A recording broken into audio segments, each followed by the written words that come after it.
민주당을 앞으로 1년간 이끌고 갈 신임 원내대표에 이인영 의원이 선출됐습니다. 3선의 이인영 의원은 선거 과정에서 변화를 강조했는데요. 꽉 막힌 전국을 어떻게 풀어나갈 수 있을지 주목됩니다. 자유한국당의 나경원 원내대표와 맞상대할 민주당의 새 원내사령탑 이인영 의원입니다. 전임 원내대표의 지혜를 잘 경청하고 말을 잘 듣는 원내대표가 되겠다라고 오늘 포부를 밝혔습니다. 자, 그동안에 자유한국당의 두 원내대표를 상대했던 홍영표 전 원내대표입니다. 김성태 원내대표 그리고 나경원 원내대표를 상대했는데요. 중단된 국회 상황을 넘겨줘서 후임 원내대표에게 미안하다는 말을 남기면서 떠나는 마당에 상대했던 나경원 원내대표에게 좀 섭섭한 얘기를 했습니다. 전혀 대화가 안 됐다라고 하면서 마지막에 패스트트랙 과정에서 고발 사건, 이건 결코 유야무야해서는 안 된다고 다시 또 못을 박았습니다. 하지만 나경원 원내대표는 홍영표 원내대표야말로 제1야당의 얘기를 전혀 안 들어줬다면서 폭력의 책임은 전적으로 민주당에 있다고 반박했습니다. 자, 새로운 원내대표 선출됐는데 여야 관계 물꼬를 틀 수 있을까요? 한번 짚어보겠습니다. 관련된 영상 먼저 보시죠. 기호 1번 이인영 후보가 제20대 국회 더불어민주당 제4기 원내대표에 당선됐음을 선포합니다.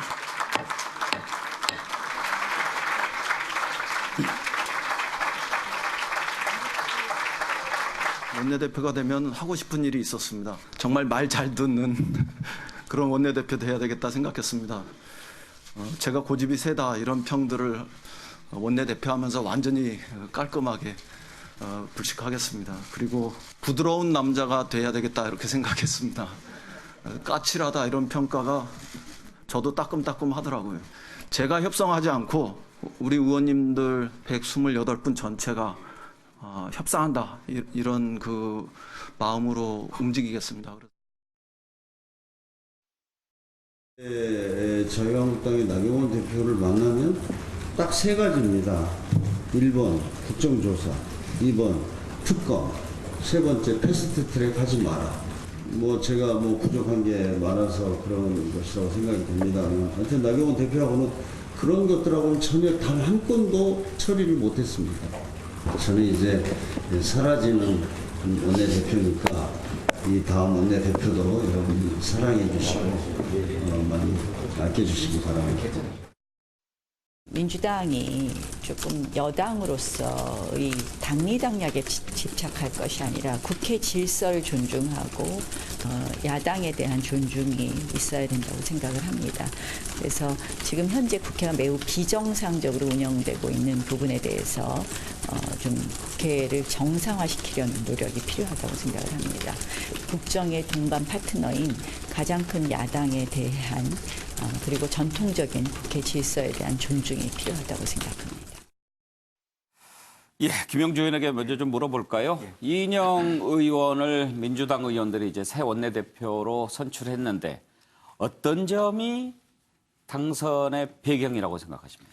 아무래도 이제 이번의 그 원내대표 선출은 내년 말하자면 총선을 앞두고 있기 때문에 의원 개개인이 실질적인 어떤 그 다른 원내대표 선거보다는 자기 개인의 실제적 이익과 굉장히 연관된 부분이 있어서 실제로 그런 면에서 꼼꼼히 여러 가지 어떤 자기 기존의 계파를 떠나서 어떻게 당이 운영되는 게 중요한가라는 측면을 봤을 텐데 사실은 오늘 아침만 하더라도 제가 기자들 몇 분한테 물어서 누가 될 것 같냐. 사실은 오히려 이인영보다는 우리 김태년 의원이 될 것 같다는 그 부분들도 많았습니다. 친문이니까. 이제 그럼에도 불구하고 사실은 많은 중립지대에 있는 의원님들이 봤을 때는 너무 김태년 의원이 됐을 경우에는 예찬 대표하고 당일 일색일문으로 가고 만에 하나 있을 내년 총선에 있어서 상당한 물갈이에 있어서의 자기의 불이익도 좀 견제한 것도 있지 않느냐 하는 부분이고요. 실제로 이 문재인 정부의 가장 많은 안정감을 주는 계파가 사실 민평계가 됐습니다. 친문계보다는 그런 의미에서 노영현 비서실장과의 원만한 관계 형성 그리고 중간지대에 있는 의원님들이 당을 안정되게 말하자면 따라갈 수 있다라는 그런 어떤 측면. 그래서 한편으로 보면 이 선택이라고 하는 것이 굉장히 원내에 있는 의원님들의 지혜가 모여진 결정이 아니냐 그렇게 생각이 들고요. 예. 그래서 기본적으로는 또 이제 김태년 의원이 본의 아닌 약점은 실제로 두 번에 이어서 정책위원장을 했단 말이에요. 정책위의장. 예, 그래서 정책위원장을 하고 이번에 이해찬 대표 오시면서도 이어졌거든요. 그래요. 최근에 그런 부분에서 좀 과도한 개인의 어떤 욕심이다라고 예. 생각했던 분들도 없지 않아 있었을 상삼역 가운데 겁니다. 대표만 빼고 다 하냐? 네. 예. 그런 부분들이 이제 그 선택 안에 나와 있다. 그리고 이제 실제로 보면은 이인영 의원이 본인 스스로가 까칠하다, 또 너무 굵다 이런 부분이 있습니다만 실제로 말하자면 유머러스한 부분도 있거든요. 예. 본인이 그것을 변화를 얘기하고 있기 때문에 어차피 누가 되든 간에 이 새로운 원내대표는 대야 관계의 물꼬를 트야 되는 미션이 저는 있다고 생각합니다. 예. 그래서 이인영 의원이 조금 더 당내에도 잘 추스리고 당 밖에 있는 다양한 목소리도 좀 청와대나 대통령을 대신해서라도 좀 더 협치의 물꼬를 트는 그런 어떤 기반이 되기를 바랍니다. 예. 의정 활동도 같이 하셨고 개인적으로도 좀 잘 아시죠? 그렇죠. 어때요? 예. 보시기에 앞으로 지금 여야 관계가 꽉 막혀 있는데 성품이라든지 또 스타일상 잘 풀어 나갈 것 같습니까? 실제적으로 어떻습니까? 이제 그 뭐 386 뭐 대표 주자라고 할 수 있습니다만은 인영 그는 조직적인 관점, 원칙론적 관점, 또 전략 이런 부분들이 있기 때문에 본인 스스로가 지금 변화를 얘기했다시피 예. 그 변화에는 어떤 당내의 변화도 필요하지만 지금 현재 당이 20대라든지 젊은 세대에게 인기를 잃어가고 있는 시점이라는 것도 있고 협치가 안 되고 있다라고 하는 위기의식도 갖고 있을 거예요. 예. 또 그런 의미에서 내년 총선의 승리 혹은 어떤 이 정부의 어떤 안정적인 어떤 지속적인 어떤 약진에도 예. 본인이 보탬이 되는 길을 갈 거라고 보여집니다. 변화를 강조했는데 원래 머리가 하얗죠? 뭐 많은 근데 이제 이번에 뭐 염색했다고 그러던데요. 예. 어. 그런 부분들은 좀 더 본인이 이제 이 옛날부터 들어왔던 건늙었다라고 하는 예. 모습들을 좀 바꾸고자 하는 그런 노력이 아닌가 그런 그렇게 것도 보여집니다. 변화라고 봐야 되겠죠. 네, 그런 예. 어떤 마음의 신경의 변화해야 된다는 시대 정신이 그런 것을 이제 요구하고 있다. 그렇게 예. 읽고 있다고 봐야 되겠죠. 그래요. 한번 기대를 해볼 만한 것 같은데 정태근 의원, 이인영 의원은 전대협 일기 의장 출신이죠. 그렇죠. 예, 학생운동할 때 그러면 서로 좀 아니, 교류가 후배니까는 모르죠. 뭐 저야 그때는 감옥에 있었으니까. 어떻게 전망하세요? 본인이 한 얘기에 지금 답이 있다고 보여집니다. 본인이 정말 말 잘 듣는 원내대표가 되겠다고 얘기했는데 이 얘기가 청와대 말 잘 듣겠다는 얘기로 가면은 망하는 거고요. 예. 동료 의원들과 야당의 얘기를 잘 듣겠다라고 하면 훌륭한 원내대표가 되고 야당과의 대화가 가능합니다. 예. 그러니까 지금 조금 전에 저는 참 홍영표 원내대표가 물러나는데 제가 싫은 소리 하기가 좀 그런데요. 여의도의 정치가 안 되면 그걸 풀어갈 책임이 누구한테 있냐면 집권당 원내대표한테 있는 겁니다. 나경원 원내대표가 무슨 국정조사, 특검, 패스트트랙 3가지만 얘기하면 4가지를 얘기할 수 있도록 만들어주는 게 집권당의 원내대표입니다. 그런데 이게 어디서 생기냐면 청와대에 할 얘기를 해야지 지금처럼 민주당이 무기력할 수가 없거든요. 청와대. YSDJ 대통령 이후 시대에 노무현 대통령 시절에 이명박 대통령 시절에 심지어는 박근혜 대통령 시절에 새누리당도 이러지 않았습니다. 그러면 이제는 정말 청와대에 할 말 해서 야당을 상대할 수 있는 집권당으로서의 능력을 보여주는 그런 원내대표가 돼야 되고 제가 특히 기대하는 게 예. 저 이인영 원내대표, 신임 원내대표가 김근태 전 의원님의 돌아가신 김근태 의원님의 적자입니다. 예. 김근태 의원님은 열린우리당 시절에 이렇게 얘기했습니다. 청와대에 대놓고 얘기하다가 안 되면 진짜 계급장 떼어놓고라도 얘기하자. 아, 예. 예. 그런 정신을 가지고 청와대에 할 말하고 야당과 대화하면 풀려갈 수 있습니다. 예. 노영희 변호사 전망을 한번 들어볼까요? 저는 그 말을 잘 듣겠다 이런 이인영 대표의 말도 중요하지만 사실은 민주당의 결단이다 이번에 이렇게 생각합니다. 왜냐하면 김태년 의원이 이해찬 대표랑 친한 거는 뭐 다 아는 얘기였고요. 또 친문 세력이었던 예. 것으로 분류가 됐지 않습니까? 근데 그래서 이인영 그 대표가 현실적으로는 좀 약세일 거라는 얘기가 있었는데 이번에 사실 상당히 큰 표 차이로 어쨌든 대표에 당선이 된 것은 예. 전해철 의원을 비롯해서 친문에서 일단 밀어줬던 게 있고 특히 친문 초재선 의원들이 처음부터 아예 이인영을 지지하겠다는 얘기를 먼저 했었었고요. 그리고 또 중요한 게 이제 부엉이 사조직 모임에서도 일단은 우리는 너무 친문 일세로 가는 거는 원하지 않는다라고 하면서 이 대표를 지금 밀어준 거 아니겠습니까? 그 얘기가 바로 앞으로 민주당이 그 내년 총선이나 그 이후의 것까지 전부 다 고려를 하면서 현실적으로 이 당이 가지는 정체성이라든가 당내 분란이 있을 수 있는 것들을 미리 차단하고 어떤 방식으로 우리 당의 그 국민들에게 다가가는 모습을 보여줄 것인가에 대한 철저한 고민이 있었기 때문에 예, 이번에 나왔다고 예. 보거든요. 그러니까 그런 의미에서 보자면 전 이번에 이인영 대표가 강성으로 분류되기 때문에 강한 면도 있지만 또 그와 같이 그 민주당 내부에서 본인에게 기대하는 바가 있기 때문에 강원 양면 작전을 아마도 야당을 통해서 펼칠 것으로 보이고 예. 또 그러면서도 약하지 않은 모습을 보이면서 잘할 거라고 봅니다. 정혁진 변호사는 이인영 새 원내대표가 풀어야 할 과제 어떤 것들이 있다고 생각하십니까? 일단은 쉽지 않은 상황이 언제 있었겠냐마는 요즘 참 힘든 상황인 것 같아요. 예. 그 이제 전 대표가 되셨죠.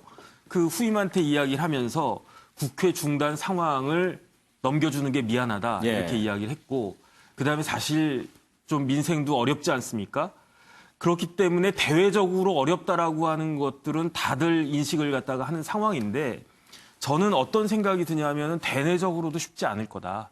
왜냐하면 지금 제일 문제가 되는 것이 패스트트랙인데 패스트트랙에 두 가지가 있지 않습니까? 공수처하고 선거법. 예. 그런데 공수처는 사실은 그 특히 이제 검찰 출신 의원들이나 이제 그런 분들 입장이 조금씩 틀리고 선거법은 지금 이제 그 지역구가 줄어드는 그런 문제가 있기 때문에 사실 내부적으로도 굉장히 어려울 것 같아요.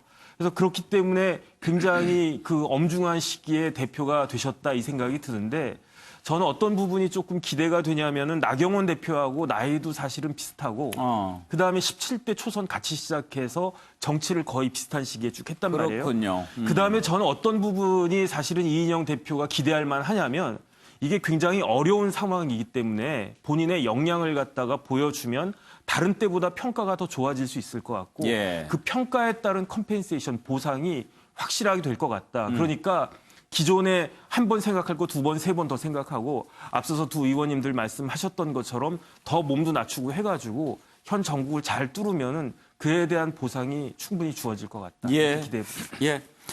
혼혁기관장의 전망, 기대, 주문 한번 들어볼까요? 네. 이제 이인영 의원은 이제 젊은 리더십의 상징이죠. 예. 민주당 내에서는 또 이제 아시다시피 친문으로 분류되지 않는 의원입니다. 그래서 이제 민주당 의원들이 이제 당내 통합과 당청 간의 이제 균형을 고려해서 선택했다고 보여지고요. 일단 이인영 의원은 뭐 지금 최대 숙제가 한국당이 장애투쟁 중이기 때문에 국회를 다시 여는 것이 최고의 미션이 됐습니다. 일단 여당의 원내대표가 교체됐다는 것 자체만으로도 일단 한국당에게는 이제 모멘텀이 제공될 거라고 봅니다. 오늘 보니까 한국당도 이제 민생 대장정이라고 하여 이제 민생이라는 키워드를 이제 네이밍으로 올렸던데 아마도 한국당도 장기간 진행될 장애투쟁에 대한 부담감이 좀 정치적으로 생긴 것 같고요. 예. 어차피 정치적 실리는 이미 뭐 한국당 지지층의 결집, 황교안 대표 본인의 대선 지지율 상승 등으로 정치적 실리는 충분히 한국당도 얻었다고 봅니다. 결국 나경원 원내대표를 다시 이 원내 협상 테이블로 이인영 대표가 이제 끌어들이는 이제 책임이 생겼는데 결국은 연동형 비례대표제가 이제 협상의 종착지가 되지 않을까 저는 이렇게 예상해 보고요. 예. 한국당은 제3당을 지지하는 유권자들의 표심을 존중하고 제3당의 정치적 존재감을 인정하는 자세를 갖고 협상 테이블로 왔으면 좋겠고요. 민주당과 바른미래당, 정의당도 일단 한국당이 선거공학적으로 불안해하는 요소에 대해서 수정안을 제시한다면 선거 룰만큼은 여야가 만장일치로 합의해서 의회 협상 테이블에서 푸는 게 좋겠다. 그렇게 예견해 봅니다. 예. 자, 최경철 의원 전망 한번 들어볼까요? 역시 민주당이 집권여당답다. 역시 집권하고 있는 정당답게 이번 결과가 나왔다. 한국당이 정신 차려야 된다. 저는 이렇게 보는데요. 어제 제가 의원회관에서 민주당의 그러니까 비문계 의원들 얘기를 들어보니까 오늘처럼 이 정확한 표수 거의 딱 맞춰요. 이렇게 예. 해서 2차 투표가 가지면 이인영 의원이 된다. 결국에는 그만큼 집결이 이루어졌다는 것이죠. 여태까지 청와대에 무조건 업혀가던 것에서 탈피해서 당도 이제 목소리를 좀 내보자. 당의 목소리는 이렇게 해서 내야 된다. 예. 이것이 바로 원내대표 선거 같고 어쨌든 이 결과로 말미암아서 이인영 새 원내대표가 나경원 원내대표와 협상장에서 좀 더 파이팅을 보이면서 예. 실제로 제가 장군멍군 썼습니다마는 정치가 장군멍군 아닙니까? 일방적으로 장군만 갈 수는 없는 거거든요. 그러니까 이제 장군멍군의 정치의 묘미를 보여주는 시금석이 되지 않겠나. 신호탄을 쏴서 정치가 정말 이제 국회에서 협치가 이루어지는 모습을 좀 보여줄 것 같아서 한국당도 좀 정신을 차릴 것 같고 민주당도 좀 더 새로운 모습을 보여가는 진짜 제대로 된 국회 한번 보이는 그런 모습 보일 것 같습니다. 예.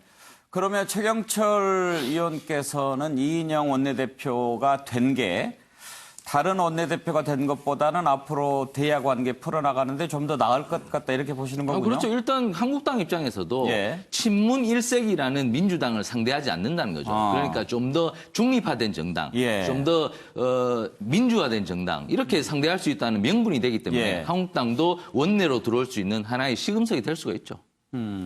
김용준, 네. 아까 이제 총선이 내년이고 이제 총선 앞두고 있기 때문에 그런 부분이 많이 좀 반영이 된 것 같다 이렇게 분석을 해주셨는데 네.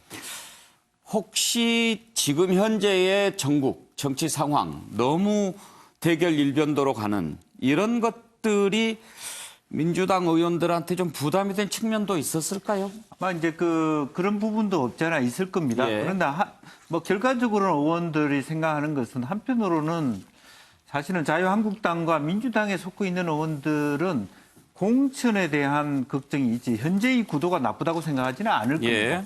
실제적으로 전체적으로 현재의 싸움이 길어진다 하더라도 내부적으로는 바른미래당이나 다른 군소정당의 지지율이 빠지고 있는 상태이기 때문에 예. 정당 내부에서의 어떤 현재의 대결 구도는 사실은 자기들한테 나쁜 것은 아니다. 예. 다만 당내 앞으로 생각하는 당내의 기반들이 자기한테 유불리가 어떻게 될 것이냐 예. 그런 부분입니다.